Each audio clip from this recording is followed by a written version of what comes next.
if you are ever interested in getting into screenwriting, or if you have any inkling of interest to produce a story, you've got to learn how to screenwrite. And I want to share with you 3 books that'll help you in your screenwriting endeavor from start to finish.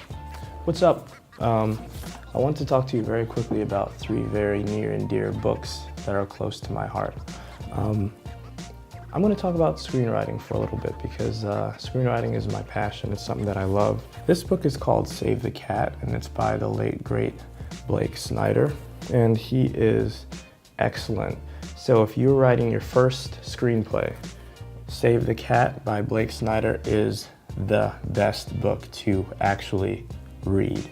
It teaches you about the beat sheet, teaches you about structure, teaches you about log lines, taglines, and it breaks down beat for beat what your story should look like. And this book gets a lot of flack because this kind of decoded the Hollywood beats, so that basically when you read this book, movies are all gonna look the same. This is probably the formula to making recognizable screenplays. Very much recommended, very good. Number 2 on the list is, and I think that all 3 of these books work in synergy. Like, this is the first book you should read, and after you finish reading this book, you'll think you'll know everything about screenwriting, but you won't. And then you'll read this book, and then you'll learn even more about screenwriting. This is called Writing Screenplays That Sell by Hauge. And it walks you through, beat for beat, how to create a story from start to finish. But he goes a lot more in depth than Blake Snyder does. His book has a lot of different cool techniques to utilize in your screenplays. And I'm gonna go over that later on in depth, each of these books, and like the biggest takeaways from these books. The next book I wanna talk about is probably the holy grail of screenwriting books, and this is Robert McKee's story. This book will blow your mind. In my opinion, this book is like the Bible of screenwriting. When you read the book, it talks about the way that Robert McKee writes. He makes every single word in this book feel like you're reading like the Bible. Like, every single time you read a sentence, it just can be taken all different kinds of ways, and you're just like left thinking like, whoa, what does that mean? This book is very, very insightful. Yeah, I could read like I could take a random sentence from this book and it'll be like, oh my gosh, what is this man saying, Johnson? I'm just gonna read a little portion for you guys just to see what I mean.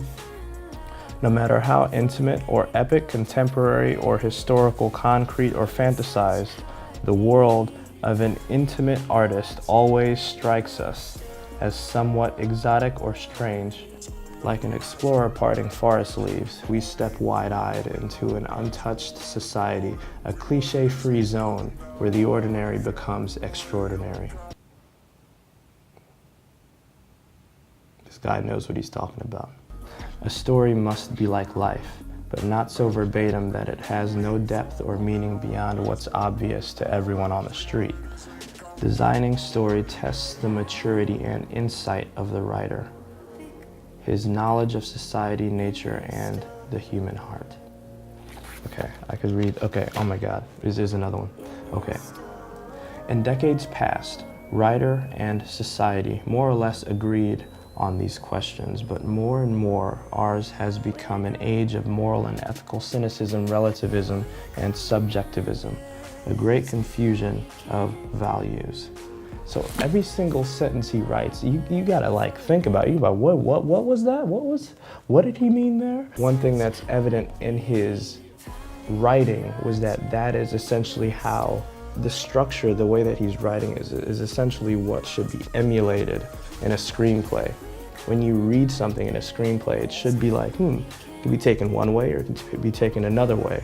But one thing that I love about this book is that it's not surface level. This book goes deep, and it goes deep, it goes like real deep, and extrapolates upon a lot of different concepts in screenwriting that you initially wouldn't even think about.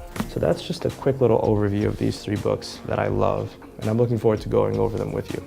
All right, talk to you later. I'm about to go to the gym, that's why I look like this. I'm about to head over to work out, so see ya.